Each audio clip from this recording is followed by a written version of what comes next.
E hoje, então, vamos ter uma conversa, uma discussão sobre o tema de a ciência conduz a Deus. Né? Bom, primeiro teria que definir a que estou me referindo como ciência, porque atualmente esse termo tem sido extendido fora da sua a especificação inicial com as ciências físicas, ciências matemáticas, não, as ciências exatas e naturais. Depois se estendeu a biologia, já um pouco mais aplicada, e depois a diversas áreas, até atualmente se fala de ciências sociais, ciências econômicas, enfim, já é bastante amplo. Mas, obviamente, devido à minha própria formação também da física, é bom me restringir ao termo de ciência, como se referindo à física e algumas áreas afins, astrofísica, cosmologia, e obviamente matemática, que é a linguagem da física, não? Bom, feita essa ressalva, vamos dar início aqui.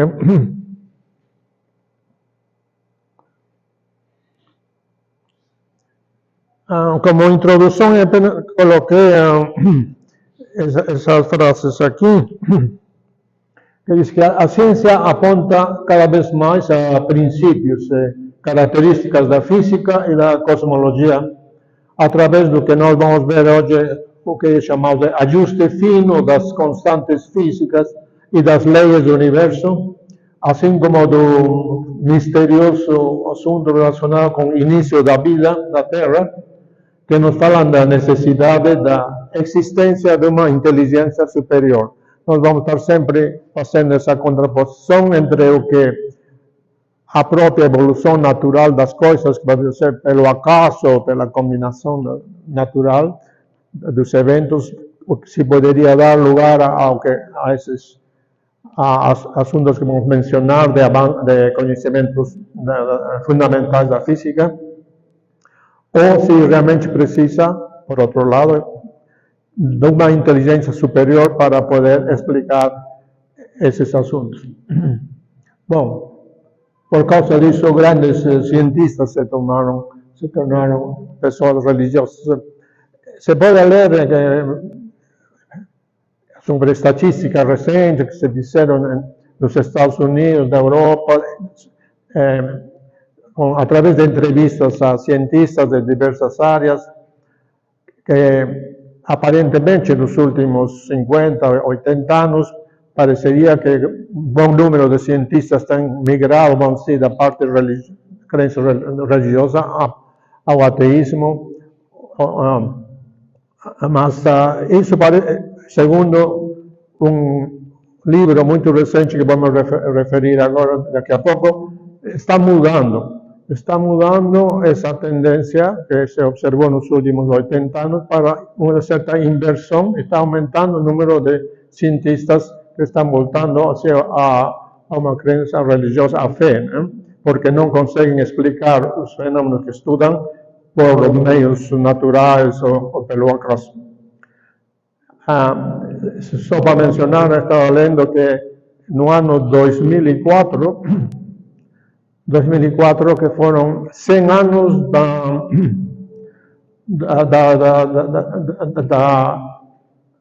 costume de entregar o prêmio Nobel a cientistas de diversas áreas, já começou em 1904, no 2004, 100 anos. Com esse motivo fizeram também uma estatística e entrevistas aos cientistas dessa época que faziam história, vamos dizer assim, dos prêmios Nobel, e viram que, surpreendentemente, 70% dos cientistas que receberam o prêmio Nobel durante esses 100 anos eram pessoas religiosas. E dessa fração, um bom número, mais da metade, religião cristã. Então, realmente, é verdade o que se coloca ali embaixo, que os grandes cientistas, podemos citar grandes nomes, mas isso não há muito tempo, se tornaram ou eram pessoas religiosas. Bom, passando para gostaria de mencionar que saiu recentemente um livro muito interessante, com esse título. Eu peguei a tradução em espanhol porque ainda estão traduzindo ao português. Foi originalmente lançado em francês. Os autores são franceses e está tendo muito sucesso esse livro porque ele discute temas fundamentais da relação ciência e fé, um pouco do qual eu vou falar agora, mas de uma forma bem exaustiva e bem completa. Eu nunca vi, lendo alguns livros em inglês também, que geralmente são mais resumidos, mais concisos. Esse livro é como se fosse uma enciclopédia, por assim dizer, tem 700 páginas e apresenta de uma forma bem completa todos esses temas fundamentais, alguns dos quais vamos mencionar, não?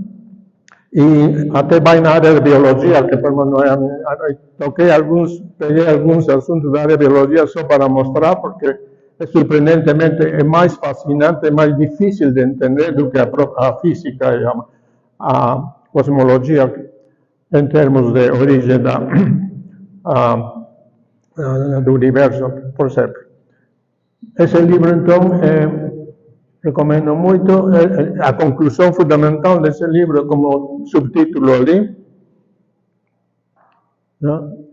Dice: o albor, o início de uma revolução. Isso estava referindo que nos últimos 80 anos, aparentemente, cientistas estavam explicando ateus, mas agora estamos voltando a crença em um ser superior, em Deus. O livro tem uma introdução também de Robert Wilson, que é um prêmio Nobel de Física, e é uma interessante combinação de autores. Os autores são, um deles é um cientista bastante conhecido na França, e outro é um jornalista francês, que então combinam bem a apresentação, bem amena e bem rica, e com muita história dos temas tratados. Esse livro pode ser comprado facilmente agora pelo Amazon e-book, por exemplo. Bom, vamos falar brevemente, bastante, boa parte da minha apresentação, sobre o tema de ajuste fino, em inglês fine tuning, ajuste fino das constantes da física e na cosmologia relacionada com a origem do universo. Ajuste fino no sentido assim de que as constantes principais da física, como por exemplo a constante gravitacional, a eletromagnética, enfim, que definem as principais interações da física, parecem ter sido ajustadas com um valor bem específico e bem preciso, que permite a ocorrência dessas interações, né? É uma forma como as conhecemos e podemos discutir. A pergunta é por que surgiram essas constantes, essas expressões, até as próprias leis físicas relacionadas com essas constantes, relacionadas à atração gravitacional, interação do eletromagnetismo, física nuclear, tudo isso tem as constantes bem precisas que surgiram aparentemente. Não se poderia, como vamos ver, não se pode explicar pelo acaso, porque a probabilidade de ocorrência dessas constantes, dessas expressões, essas leis físicas, não podem ser assim, não podem surgir simplesmente pelo acaso. Tem que existir alguma inteligência superior. Agora, os ateus, cientistas ateus, estão meio como que encurralados por esses assuntos e estão tentando se defender com conceitos já pouco fora, vamos dizer assim, da nossa, até da própria definição do termo, o aspecto científico. Eles, por exemplo, falam de multiverso. No nosso universo, pareceria que aconteceram então essas constantes precisas, tá? Mas deve ter infinitos universos, e nós estamos em um deles, com essas precisões assim, e em outros tomaram outros valores. Mas ninguém probó até agora que existe outro universo, né? Pior, ser observado, por definição, não está fora do universo, não podemos observar. E a física, a ciência se baseia na experimentação, nas provas, então só uma formulação para sair do problema não resolve o assunto. Bom, se acostuma colocar que o universo surgiu desde o famoso Big Bang, não? Da explosão inicial, ou, como dizem os ateus, ou surgiu do nada, surgiu simplesmente como se fosse um coelho que sai de uma cartola, não? Ou realmente, que é mais indicado, alguma inteligência superior por fora, externa ao universo, deu origem a nosso universo no Big Bang. O que é mais, vamos dizer assim, é uma forma é algo mais aceitável do que dizer, não, tem infinitos universos. Bom, vamos estar sempre lidando com esses dois aspectos.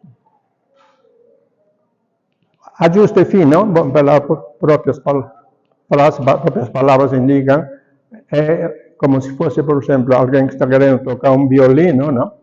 Para poder tocar uma determinada música, tem que ajustar o violino, cada uma das cordas, até dar um acorde apropriado para o que está procurando, mas tem que ter alguém ajustando, não? Não pode simplesmente aguardar que o próprio violino se autoajuste.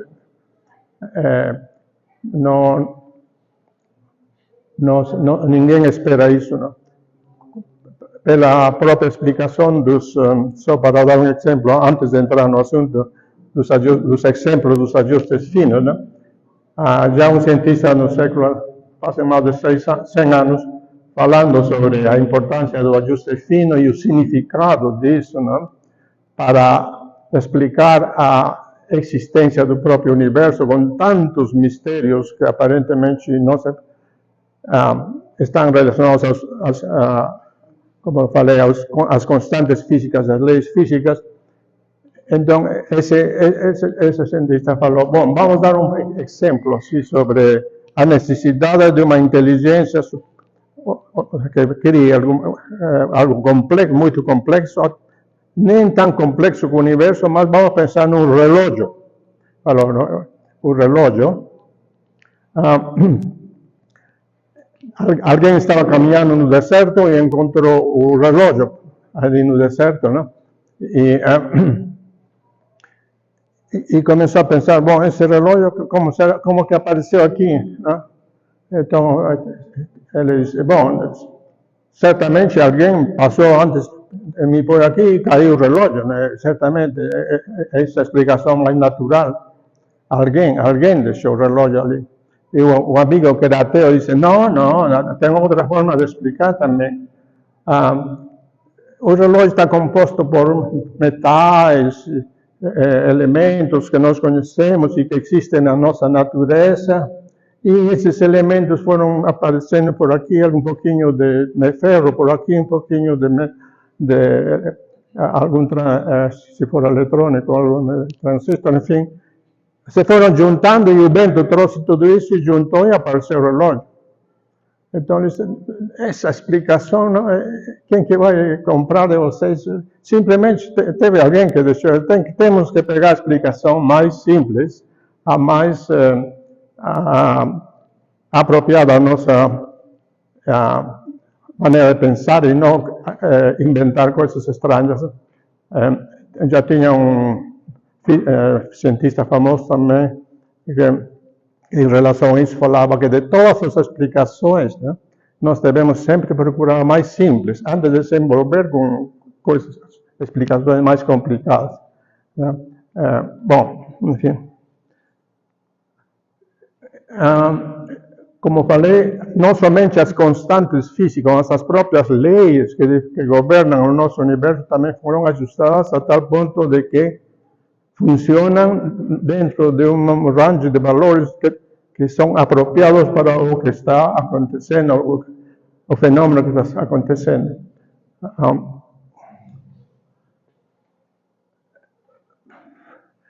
Um pouquinho de história sobre o estudo do ajuste fino das constantes da física na cosmologia.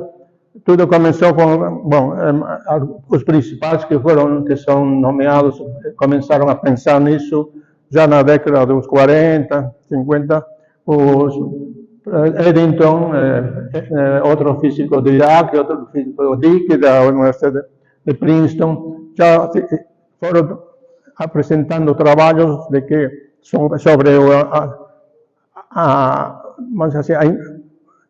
a dificuldade de explicar por que as constantes físicas têm esses valores e não outros. E não somente isso, sino que, sim, de um determinado valor de uma constante, você muda não somente 1% ou menos do que isso para alterar o valor, já não funciona mais o processo físico. Então, é como se estivesse precisamente dado para essa função. Por isso que ele chama de ajuste fino. Bom, posteriormente, em 1976, houve um congresso grande em cosmologia e um cientista chamado Brandon Carter apresentou esses estudos anteriores em uma forma mais completa, mais atualizada, mas principalmente mais ampla do que tinha sido antes apresentado só em trabalhos esporádicos. E a partir daí surgiu depois o conceito de ajuste fino. O Brandon Carter chamou a esse estudo princípio antrópico, como dizendo que todas essas constantes físicas foram ajustadas e leis físicas foram ajustadas de tal forma para que possa surgir depois, por exemplo, o homem na evolução do universo. Se não tivesse existido esses valores precisos, simplesmente a evolução do universo não teria dado lugar por exemplo, a existência da Terra e depois a vida e o homem. Por isso que chamou princípio antrópico relacionado com o homem, mas na realidade é um conceito bastante mais amplo, como já estamos falando desde o início, é um ajuste fino de todas as constantes, independentemente do que possa acontecer depois, mas tem sido observado pelos físicos, os cosmólogos, que essas leis físicas no início do universo e as constantes que são medidas até agora têm esses valores precisos e que uma pequena variação desses valores já faz com que não funcione o processo. Alguns exemplos desses ajustes finos, para não me estender muito nisso. Por exemplo, a força gravitacional. No início do universo, quando houve o Big Bang, toda a matéria e energia surgiu, né? Tudo isso tinha uma força gravitacional que poderia trazer de volta tudo. A força gravitacional atrai, né? Então, toda essa matéria podia ter sido colapsada e não teria surgido o universo. Mas então houve uma força de expansão, que ainda está se estudando a origem exata dessa força de expansão. Essa força de expansão que lançou no Big Bang toda essa matéria e energia no cosmos e houve um certo equilíbrio entre a força de atração e a força de expansão, de tal maneira que acontece uma expansão não muito forte, por exemplo, mas também uma atração não muito forte que não deixa se expandir e aparecer o universo. Então, essa relação entre a força gravitacional e a força de expansão é muito precisa. É interessante que tem um valor assim numa casa decimal, 25ª casa decimal, que tem que ser assim essa precisão na relação dessas duas forças. Se se varia um pouquinho só essa casa, na última casa decimal, por exemplo, já ou ganha a atração ou ganha a expansão. Então, quem que colocou, como que surgiu esse valor preciso? Foi o acaso, os ateus, foi o acaso, simplesmente surgiu. Não, mas a probabilidade de que aconteça isso é extremamente pequena. Dizem, vamos colocar outro exemplo de que essas probabilidades que estamos falando são probabilidades extremamente pequenas. Por exemplo, vamos dizer, tem uma pessoa que foi condenada à morte e vai ser vai morrer com um batalhão de soldados que vão a disparar, como acontece sempre, vemos nos filmes, vão a disparar contra a pessoa, não? E tem 20 soldados totalmente treinados para disparar, e todos, na hora do disparo, todos falham, e a pessoa continua viva. Como que vai explicar isso? Existe uma pequena probabilidade de que cada um possa falhar. Tá, não é zero, existe. Mas 20 ou 30, não sei, a mesma coisa, todos falham. Não é que se entra de acordo, porque tem que cumprir a ordem, né? Mas se pode calcular a probabilidade de que todos falhem. Essa probabilidade, por exemplo, de 10 a menos 20, por exemplo, no, con 0,00 con 20 zeros, então é quase nula, é quase zero. Mas essa probabilidade, ainda de acontecer isso, ainda é maior do que dessa probabilidade que estamos falando, que a casa decimal disso chega a 40, menos 40, entre a expansão do universo e a atração gravitacional. E assim vai por adiante. A entropia se chama em física algo que define a ordem, algo que está ordenado e depois vai buscar o desordem, essa é a entropia, não? Nós sabemos que no nosso universo quase tudo tende para o desordem, começa alguma coisa ordenada e depois, conforme vão acontecendo os processos, vai se desorganizando, chamada entropia, esse conceito. Então, no universo, para que possa ter surgido e depois ter dado lugar a tudo que deu, não? Como se evoluindo e transferindo energia para tudo isso, devia ter se originado com uma entropia bem ordenada, o máximo de ordem na entropia. Então, isso também é outro conceito que diz a probabilidade de que comece o universo com algo super ordenado, alguém deve ter dirigido isso, assim, porque não pode simplesmente surgir assim.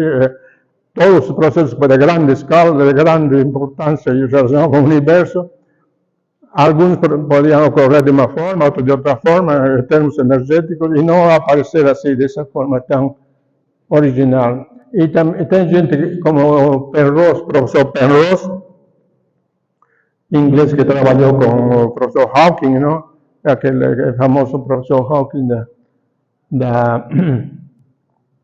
que é conhecido como originou os conceitos sobre buraco negro, essas coisas. O professor Penrose fez um cálculo da estimativa, vamos dizer, de qual é a probabilidade de que a entropia comece assim, no início do universo também. Ele saiu com um número tão pequeno, 10 elevado a menos 130, 0,00 zeros. Não? É quase zero. Então, realmente, essa probabilidade é nula, praticamente. Não? Mas vamos ver depois que isso que estamos falando em física e cosmologia de valores dessa ordem, com 0,000120 vezes, não é nada comparado com as probabilidades pequenas em relação à vida, à origem da vida. Vamos ver que isso já não vou me adiantar, mas é extremamente interessante. Bom, e tem outros exemplos da força nuclear. A força nuclear tem que ter um valor também bem preciso, porque no núcleo do átomo tem prótons. Prótons são partículas elementares que têm a carga positiva, não? Então, dentro do núcleo tem prótons, todos têm carga positiva, mas nós sabemos que cargas iguais se repelem, não se atraem, se repelem. Então, como é que ficam dentro do núcleo assim, sem se repeler? Porque essa atração de repulsão chama-se repulsão eletromagnética, é uma força, uma das 4 forças importantes da física. Pela interação eletromagnética, ele se deveria repeler e sair fora, não ficar ali. mas existe uma outra força chamada nuclear que atrai a eles. E essa força ganha da força gravitacional, da força eletromagnética, e faz com que exista, então, os núcleos dos átomos com os prótons dentro. E também, de novo, a força nuclear em relação à força eletromagnética tem uma relação muito precisa e se varia um pouquinho, então, ou os prótons saem para fora, ou todos os prótons se juntam rapidamente e não deixam crescer todos os elementos atômicos, os elementos da química, por exemplo. O hidrogênio só tem um núcleo, um próton, os outros têm mais prótons, então se for muito forte, se colapsa tudo rapidamente e não sai mais, não cresce mais, não aparecem os outros elementos da química e não existe vida, não existe nada. Bom, e finalmente um outro exemplo, coloquei o carbono e o oxigênio como elementos fundamentais da vida. Nós sabemos que sem carbono não existe química orgânica e sem oxigênio simplesmente não tem vida, pelo menos na Terra, que a conhecemos, não? Um físico famoso, Fred Hoyle, né, estudou os processos de formação do carbono e do oxigênio que se formam dentro se formam nas estrelas. E na hora que morrem as estrelas, tudo isso é lançado para fora e dali surgem, por exemplo, novos sistemas solares, com planetas como nós, a Terra, surgem dessa expulsão de matéria que saiu das estrelas.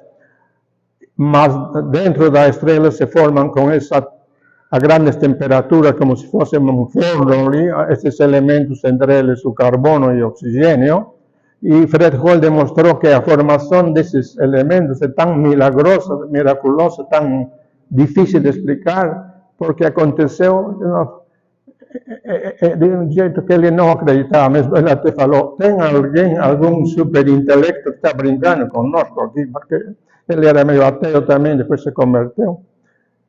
Para se formar o carbono, por exemplo, tem que se juntar 3 átomos de hélio. Hélio é mais, porque é mais pesado que hidrogênio, mas tem característica de que nessa fornalha da estrela nuclear se juntam 2 átomos de hélio e se forma o que se chama um berílio, é um outro elemento, mas é completamente instável. Não vive nem trilionésimo de segundo, 10 a 18, menos 18 segundos, se juntou e já vai se desfazer o berílio e vai voltar a ser 2 hélios, não? Mas justamente nesse tempinho tão curto, aparece um outro hélio que bate neles e forma o carbono. Mas é uma precisão assim tão espetacular, não? Que parece que está tudo organizado. É difícil que isso aconteça pelo acaso, porque o acaso simplesmente acontece de várias formas inesperadas, mas é completamente preciso. Se não fosse por isso, não existiria o carbono, e também a mesma coisa o oxigênio, e nós não existiríamos aqui na Terra.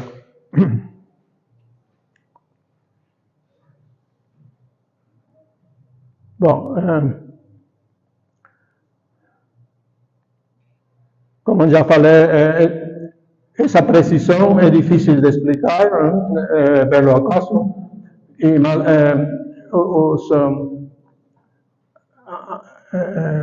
os ateus falam que pode ser coincidência ou multiverso. De novo, multiverso significa infinitos universos que ninguém sabe como poderia surgir. E já está difícil de entender a origem de um único universo, ou seja, apesar de infinitos, ninguém pode dar muita importância a isso. Bom, o que tem mais aqui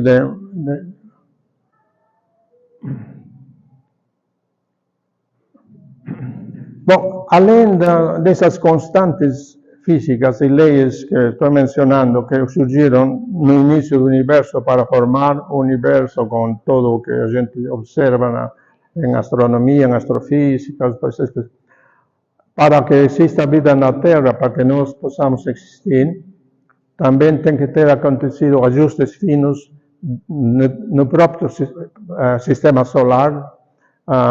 A Terra tem que ter surgido de umas formas apropriadas, bem específicas, para que possa haver vida, sabemos disso. Por exemplo, essa ilustração, não? Que a Terra está aqui, e aqui os outros planetas, não? Mercúrio, Vênus, Terra, Marte, enfim, Júpiter, Saturno, enfim. E a Terra está numa distância do Sol, aqui o Sol, bem apropriada de tal forma que a essa distância, que é conhecido como região, zona habitável,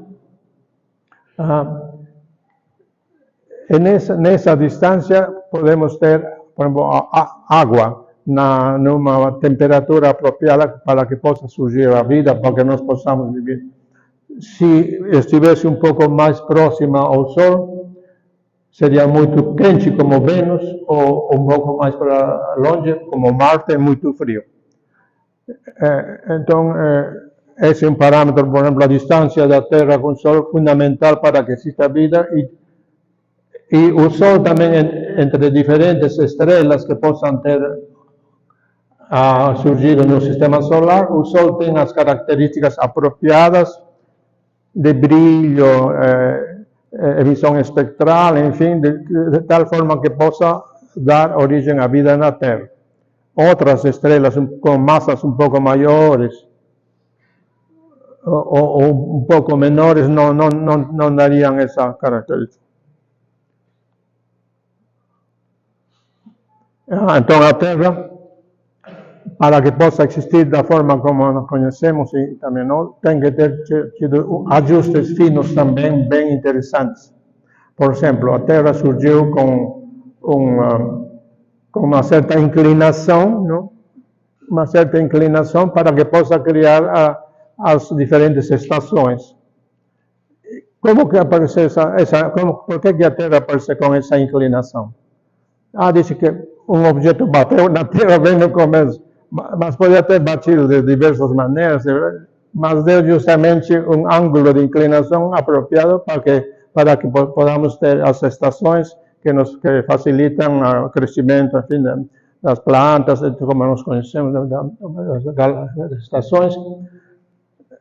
Depois também tem diversos ajustes assim relacionados com a Terra. Por exemplo, o campo magnético. A Terra tem um campo magnético, um campo que protege a Terra das partículas energéticas que vêm do Sol. Erupções solares muito intensas podem danificar a camada de ozônio, a Terra, enfim, mas o campo magnético dá uma freada e não deixa penetrar. Esse campo magnético, então, surgiu com um valor apropriado para isso. Sabemos que outros planetas no sistema solar não tem campo magnético ou tem campos muito maiores, como Júpiter, enfim, mas a Terra tem um campo magnético apropriado. A existência da Lua, se não fosse pela Lua, que existe a uma distância certa da Terra, também por exemplo, a estabilidade de rotação da Terra não estaria bem definida. A Lua facilita essa estabilidade para não sair dessa inclinação inicial. Depois produz marés, enfim, sabemos uma série de fenômenos que são importantes para a própria evolução atmosférica e oceânica, não? A existência de placas tectônicas para criar movimentos tectônicos na Terra que ajudam a evolução da própria crosta terrestre, enfim. Tem tantos parâmetros de ajustes finos. O que significa ajuste fino nesses casos? Que se, por exemplo, varia um pouquinho o eixo de inclinação, varia um pouco o campo magnético, varia um pouco isso, já não podemos viver sobreviver da forma como nós estamos fazendo. Então, eu não vou entrar muito no ajuste fino em ordem biológico, porque na minha área de trabalho, mas, como falei, nesse livro interessante tem um capítulo sobre isso que eu li um pouco e estou trazendo só para mostrar essas coincidências, ajustes finos que são até mais difíceis de explicar do que na própria física e cosmologia que falei. Então sabemos que o DNA, não? O DNA é a molécula fundamental para que temos nas células para definir a vida, não? A formação do DNA é extremamente difícil de se entender como que aconteceu. Até agora tem tentativas de fazer simulações, experimentos, laboratórios, mas não se consegue pela grande complexidade que tem o DNA, a molécula da vida. E tem também aquilo que os descobridores do DNA falam, que tem um código genético. É como se nos genes que estão no DNA tem informação completa sobre tudo o que vai acontecer conosco, com os processos vitais. Não é somente como se chama em computador, a parte do hardware, do DNA, das moléculas, assim, mas a informação que existe armazenada como se fosse um programa guardado ali de computação que origina, que define tudo. Como que surgiu isso em relativamente pouco tempo? Porque se fizeram um estudo assim vamos deixar então que as moléculas que já existiam antes da vida começaram a se misturar e se juntar em diferentes situações, temperaturas, tudo. E quanto tempo levaria para organizar alguma coisa, pelo menos parecida com o DNA? De novo, acontece, o tempo do universo não é suficiente, teria que ser bilhões e bilhões de vezes mais longo o tempo aguardado para formar algumas moléculas próximas a isso.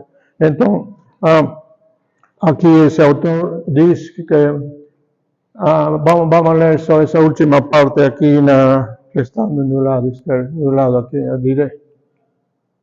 Ele diz que para formar o DNA fizeram estimativas, ou seja, para que uma célula viva tivesse surgido por combinações simplesmente pelo acaso, a probabilidade de 10 elevado a 340.000, comparado com o que nós estamos falando em física e cosmologia, de 10 a menos 40, 10 a menos 120, esse valor é esdrúxulamente, então realmente é difícil. Aqui ele diz, faz uma comparação entre o valor que se encontra em cosmologia de 1 em 10 a 20, 120, com 1 em 10 a 10 a 340.000. É uma coisa... É importante estudar um pouco mais, lermos esse assunto de ajuste fino em biologia, talvez uma sugestão para algumas das próximas palestras, algum especialista na área. Poderíamos falar sobre a origem do DNA, não, das células, enfim, para ilustrar mais esse assunto.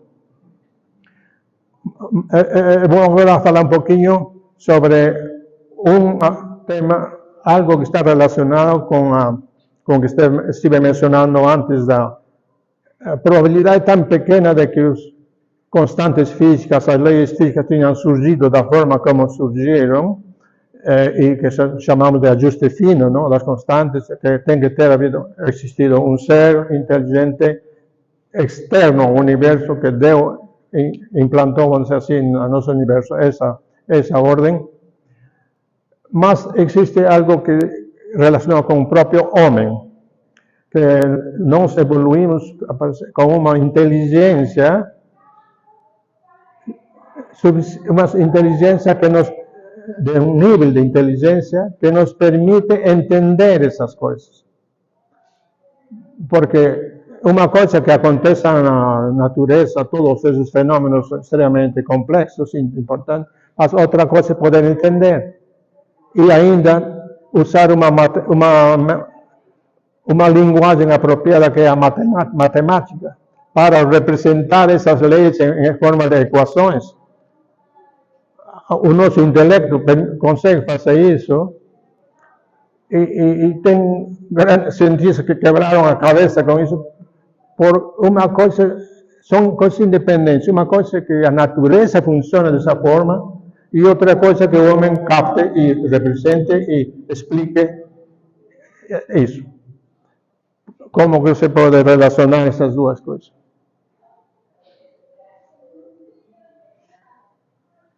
Então, na evolução do cérebro humano aconteceu essa capacidade nossa de explicar. Bom, aqui só fazendo parênteses para quem estiver interessado, tem vários livros, várias publicações interessantes, importantes sobre esse tema de relação de processos físicos da natureza com todas essas características que mencionei, e a inteligência humana tentando captar e entender e explicar.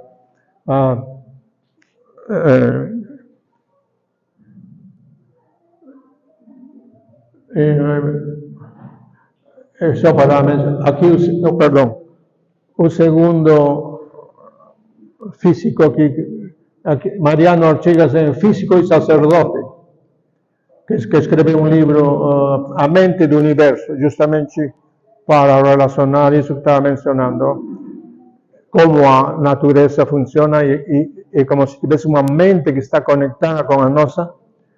E ele ganhou o famoso prêmio Templeton. O prêmio Templeton é como se fosse um prêmio Nobel, assim, dessa área de ciência e fé. Aqui nessa lista tem vários prêmios Templetons. Tem o Mariano Ortigas, John Polkingor, é um físico, famoso físico inglês, que trabalhava professor na Universidade de Cambridge, em Inglaterra, uma famosa universidade, e ele virou sacerdote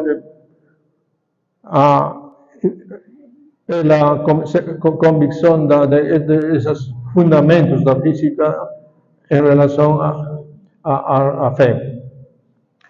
Tem vários sacerdotes, aqui Bill Steger também é sacerdote, astrônomo do Observatório do Vaticano, Giuseppe Tancelli também é do Vaticano. Paul Davies é um físico bastante conhecido que tem vários livros de difusão. E Wigner é um cientista da Universidade de Princeton que é um dos principais expositores do assunto da inteligência do homem, tentando explicar as leis da natureza.